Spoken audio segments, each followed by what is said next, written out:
मधुबन के बाबा,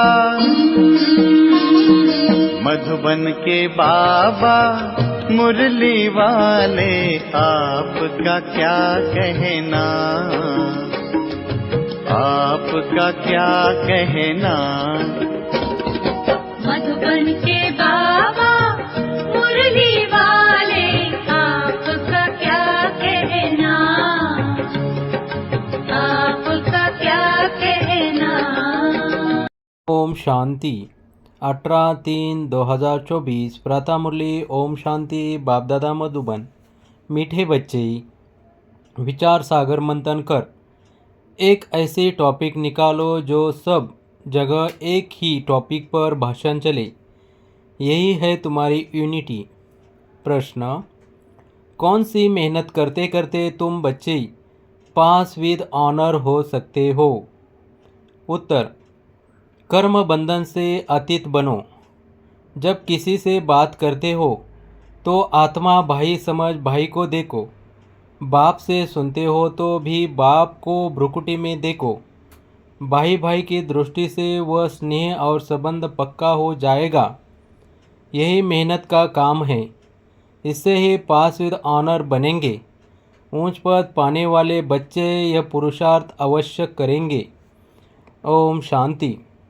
मीठे मीठे बच्चों को समझाया गया है, यह है मृत्युलोक, उसकी भेंट में अमरलोक भी है। भक्ति मार्ग में दिखाते हैं शंकर ने पार्वती को अमर कथा सुनाई। अब अमरलोक में तो तुम जाते हो, शंकर तो कथा सुनाते नहीं। कथा सुनाने वाला ज्ञान सागर एक ही बाप है। शंकर कोई ज्ञान सागर नहीं। जो कथा सुनाएंगे ऐसी ऐसी बातों पर तुम बच्चों को समझाना है। काल पर जीत कैसे पाई जाती है, यह जो नॉलेज है वह अमर बनाती है। इससे आयु बड़ी होती है। वहाँ काल होता नहीं। यहाँ तुम 5 विकारों अथवा रावण पर जीत पाने से राम राज्य अथवा अमरलोक के मालिक बनते हो। मृत्युलोक में है रावण राज्य, अमरलोक में है राम राज्य। देवताओं को कभी काल नहीं खाता, वहाँ काल के जमघट होते नहीं। तो यह टॉपिक भी बहुत अच्छी है। मनुष्य काल पर विजय कैसे चक्र सकते हैं, यह सारी ज्ञान की बातें हैं। भारत अमरलोक था, कितनी बड़ी आयु थी। सर्प का मिसाल भी सतयुग के लिए है। एक खाल छोड़ दूसरी लेते हैं। इसी को कहा जाता है बेहद का वैराग्य। जानते हैं सारी दुनिया का विनाश होने वाला है। यह पुराना शरीर भी छोड़ना है। यह 84 जन्मों की पुरानी खाल है। अमरलोक में ऐसे नहीं होता। वहाँ फिर समझते हैं अब शरीर बड़ा जड़जड़ीभूत हो गया है, इसे छोड़ नया शरीर लेंगे। फिर साक्षात्कार भी होता है। समझ को ही साक्षात्कार कहा जाता है। हमारी अब नई खाल तैयार हुई है, पुरानी को अब छोड़ना है। वहाँ भी ऐसे ही होता है। उनको कहाँ ही जाता है अमरलोक, जहाँ काल आता नहीं। आप ही समय पर शरीर छोड़ देते हैं। कछुए का मिसाल भी यहाँ का है। काम करके फिर अंतर्मुखी हो जाता है। इस समय के मिसाल फिर भक्ति मार्ग में कॉपी करते हैं, परंतु सिर्फ कहने मात्र, समझते कुछ भी नहीं। अभी तुम तो समझते हो राखी उत्सव, दशहरा, दीपमाला, होली आदि सब इस समय के हैं। जो भक्ति मार्ग में चले हैं तो यह बातें सतयुग में होती नहीं। यह ऐसी ऐसी टॉपिक लिखो, मनुष्य काल पर जीत कैसे पहन सकते हैं, मृत्युलोक से अमरलोक में कैसे जा सकते हैं, ऐसी बातों पर समझाने के लिए पहले लिखना पड़ता है। जैसे नाटक की स्टोरी लिखते हैं, आज फलाना नाटक है, तुम्हारी भी पॉइंट्स की लिस्ट हो। आज इस टॉपिक पर समझाया जाएगा रावण राज्य से दैवी राज्य में कैसे जा सकते हैं। समझानी तो भला एक ही है, परंतु भिन्न भिन्न टॉपिक सुनने से खुशी होगी कि बेहद के बाप से बेहद का वर्षा कैसे मिलता है। जैसे सन्यासियों का अखबार में पढ़ता है, आज 125वां यज्ञ रचा है, उसमें यह सुनाएंगे। यहाँ तो बाप कहते हैं, मैं एक ही बार यज्ञ रचता हूँ जिसमें सारी पुरानी दुनिया स्वाहा हो जाती है। वह तो बहुत यज्ञ रचते हैं, जुलूस आदि करते हैं। यहाँ तो तुम जानते हो, यह रुद्र शिव बाबा का एक ही यज्ञ है जिसमें सारी पुरानी दुनिया स्वाहा हो जाती है, नई दुनिया की स्थापना हो जाती है और तुम जाकर देवता बन जाते हो। यह भी बाप तुमको समझाते हैं। रचयिता बाप ही आकर अपना और रचना के आदि मध्य अंत का सारा नॉलेज देते हैं और राजयोग भी सिखाते हैं। सतयुग में ही पवित्र देवताएं व राजाएं भी करते हैं। उसको कहा जाता है आदि सनातन देवी देवता धर्म। यह भी टॉपिक रख सकते हो कि आदि सनातन सतयुगी देवी देवता धर्म की स्थापना कैसे हो रही है, विश्व में शांति कैसे स्थापन होती है। आकर समझो, परमपिता परमात्मा के सिवाय विश्व में शांति स्थापन करने की राय और कोई दे नहीं सकती। राय देने वाले को भी प्राइज़ मिलती है। विश्व में शांति स्थापन करने की प्राइज़ कैसे और कौन देते हैं, यह भी टॉपिक है। ऐसे विचार सागर मंथन कर टॉपिक निकालने चाहिए। ऐसा प्रबंध हो जो सब जगह एक ही टॉपिक हो, सबका कनेक्शन रहेगा। ऐसी लिस्ट बनाकर पहले इशारा देना चाहिए, फिर समाचार दिल्ली में आना चाहिए। सबको मालूम पड़ जाए कि सब जगह ऐसा भाषण चला। इसी को कहा जाता है यूनिटी। सारी दुनिया में डिसयूनिटी है। राम राज्य का गायन है, शेर गऊ इकट्ठा जल पीते हैं। त्रेता में ऐसा गायन है, तो सतयुग में क्या नहीं होगा। बाकी शास्त्रों में तो अनेक कथाएं लिख दी है। तुम तो बाप से एक ही कथा सुनते हो। दुनिया में ढेर कथाएं बनाते रहते हैं। द्वापर से लेकर कलयुग तक जो भी शास्त्र आदि चलते हैं, वहाँ तो वह होते नहीं। भक्ति मार्ग की सब बातें पूरी हो जाती है। यहाँ तुम जो कुछ भी देखते हो वह सब है इविल।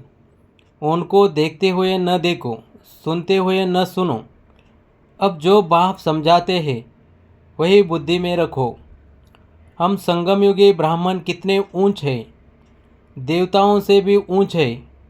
इस समय हम ईश्वरीय औलाद हैं, धीरे धीरे वृद्धि को पाते रहते हैं।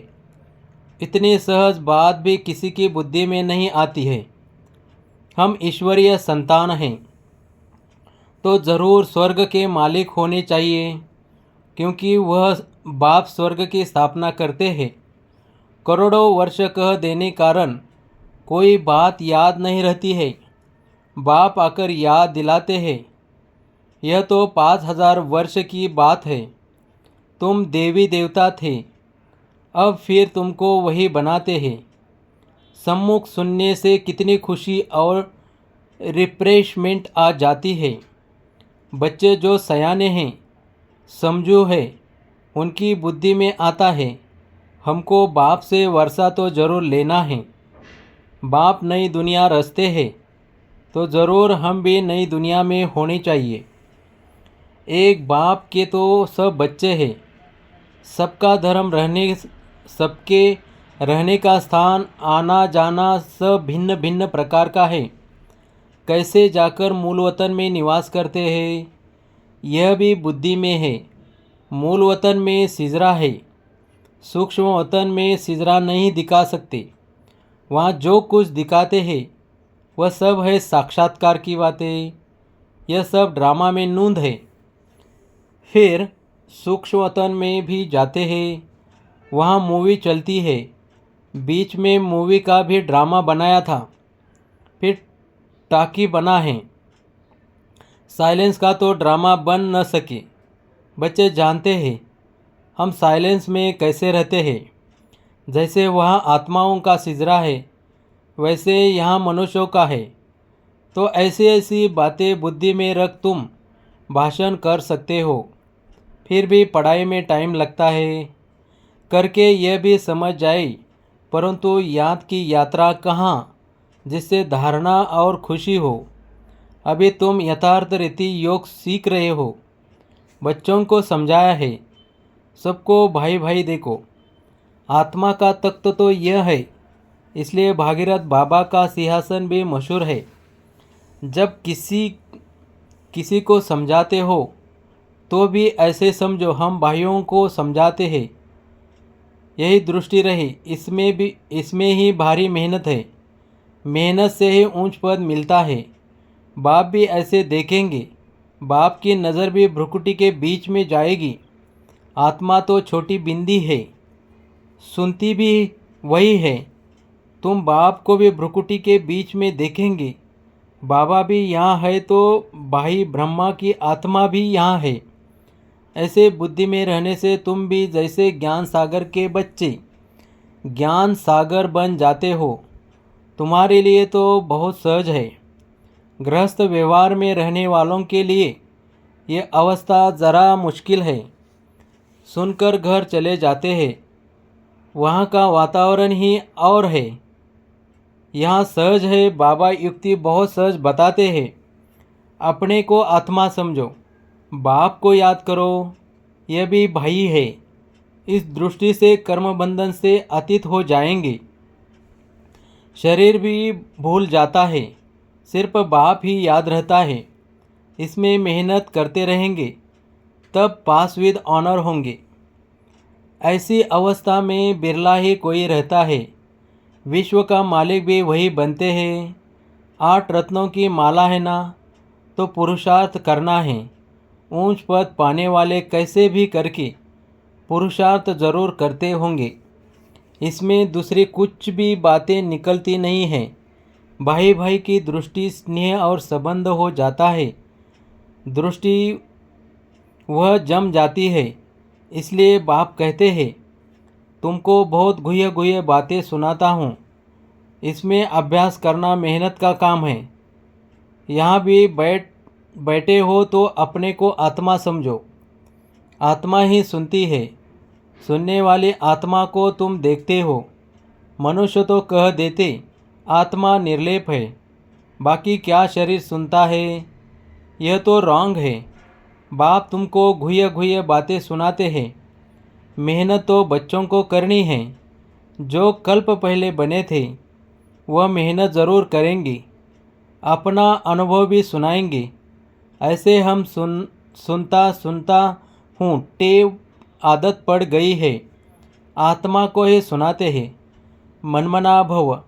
फिर वह उनको कहते हैं। मनमना भव अर्थात बाप को याद करो। यह गुप्त मेहनत है। जैसे पढ़ाई भी एकांत में झाड़ के नीचे जाकर पढ़ते हैं, वह है स्थूल बात। यह तो प्रैक्टिस करने की बात है। दिन प्रतिदिन तुम्हारी यह प्रैक्टिस बढ़ती जाएगी। तुम नई नई बातें सुनते हो। जो तुम अभी सुनते हो वह फिर नए नए आकर सुनेंगे। कोई कहते हैं हम देरी से आए हैं। अरे तुम तो और ही फर्स्ट क्लास गुह्य गुह्य बातें सुनते हो। जो पुरुषार्थ करने से ही ऊंच पद मिलता है। और ही अच्छा, माया तो पिछाड़ी तक छोड़ती नहीं है। माया की लड़ाई चलती रहेगी जब तक तुम जीत पहनो। फिर अनायास ही तुम चले जाएंगे। जो जितना याद करेंगे समझेंगे। हम जाते हैं बाप के पास, शरीर छोड़ देते हैं। बाबा ने देखा है, ऐसे ब्रह्मा में लीन होने का लक्ष्य रखने वाले जब शरीर छोड़ते हैं तो सन्नाटा हो जाता है। बाकी मोक्ष तो कोई पाता नहीं है, न वापिस ही जाते हैं। नाटक में तो सब एक्ट्रेस चाहिए ना, अंत में सब आ जाते हैं। जब एक भी नहीं रहेगा तब वापिस जाएंगे। जो भी मनुष्य मात्र है सब चले जाएंगे, बाकी थोड़े बचेंगे। वह कहेंगे सबको सी ऑफ किया। इस समय सतयुग की स्थापना हो रही है। कितने करोड़ों मनुष्य हैं, सबको हम सी ऑफ कर फिर अपनी राजधानी में चले जाएंगे। वो लोग तो करके 40-50 को सी ऑफ करते होंगे, तुम कितनों को सी ऑफ करते हो? सभी आत्माएं मच्छरों सदृश चली जाएगी। शांतिधाम, तुम आए हो साथ ले जाने और सबको भेजने के लिए। तुम्हारी बातें वंडरफुल है। इतने करोड़ों मनुष्य जाएंगे, उनको सी ऑफ करेंगे, सब वापिस मूल वतन में चले जाएंगे। यह भी तुम्हारी बुद्धि ही काम करती है। धीरे धीरे सिजरा बड़ा हो जाएगा, फिर रुंडमाला रुद्रमाला बन जाएगी। यह बात तुम्हारी बुद्धि में है कि रुद्रमाला रुंडमाला कैसे बनती है। तुम्हारे में भी जो विशाल बुद्धि है वही इस बात को समझ सकते हैं। अनेक प्रकार से बाप समझाते रहते हैं याद करने लिए। हम रुद्रमाला में जाकर रुंडमाला में आएंगे, फिर नंबरवार आते रहेंगे। कितनी बड़ी रुद्रमाला बनती है, इस ज्ञान को कोई भी नहीं जानते हैं। शुरू से लेकर इस ज्ञान को कोई जानते नहीं।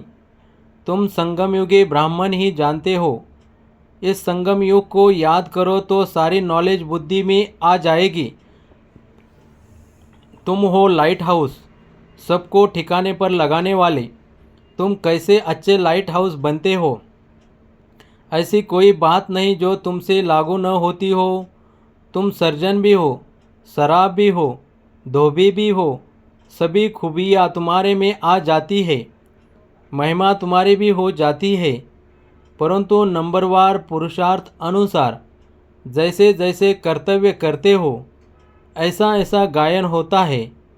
बाप तो डायरेक्शन देते हैं, उस पर विचार करना, सेमिनार करना तुम बच्चों का काम है। बाबा कोई मना नहीं करते हैं। अच्छा, बहुत सुनाने से क्या फ़ायदा? बाप कहते हैं मनमना भव। बाबा तुम्हें कितना तरावटी माल खिलाते हैं। अच्छा, मीठे मीठे सिखल दे बच्चों प्रति माता पिता बाप दादा का याद प्यार और गुड मॉर्निंग। रूहानी बाप की रूहानी बच्चों को नमस्ते। धारणा के लिए मुख्य सार सदा नशा रहे कि हम संगम युगी ब्राह्मण देवताओं से भी ऊंच है, क्योंकि अभी हम ईश्वरीय औलाद है। हम मास्टर ज्ञान सागर है। सभी खूबियाँ इस समय हमारे में भर रही है। दो, जो बाप समझाते हैं वही बुद्धि में रखना है। बाकी कुछ भी सुनते हुए न सुनो, देखते हुए न देखो। Hear no evil, see no evil. वरदान, ईश्वरीय सेवा द्वारा वैरायटी मेवा प्राप्त करने वाली अधिकारी आत्मा भव। कहाँ जाता है? करो सेवा तो मिले मेवा। ईश्वरीय ज्ञान देना ही ईश्वरीय सेवा है। जो यह सेवा करते हैं उन्हें अतीन्द्रिय सुख का, शक्तियों का, खुशी का वैरायटी मेवा मिलता है। आप ब्राह्मण ही इसके अधिकारी हो, क्योंकि आपका काम ही है ईश्वरीय पढ़ाई पढ़ना और पढ़ाना, जिससे ईश्वर के बन जाए। तो ऐसी ईश्वरीय सेवा करने से ईश्वरीय फल के अधिकारी बन गए। इसी नशे में रहो। स्लोगन, बाप के साथ रहकर कर्म करो तो डबल लाइट रहेंगे। ओम शांति, ओम शांति।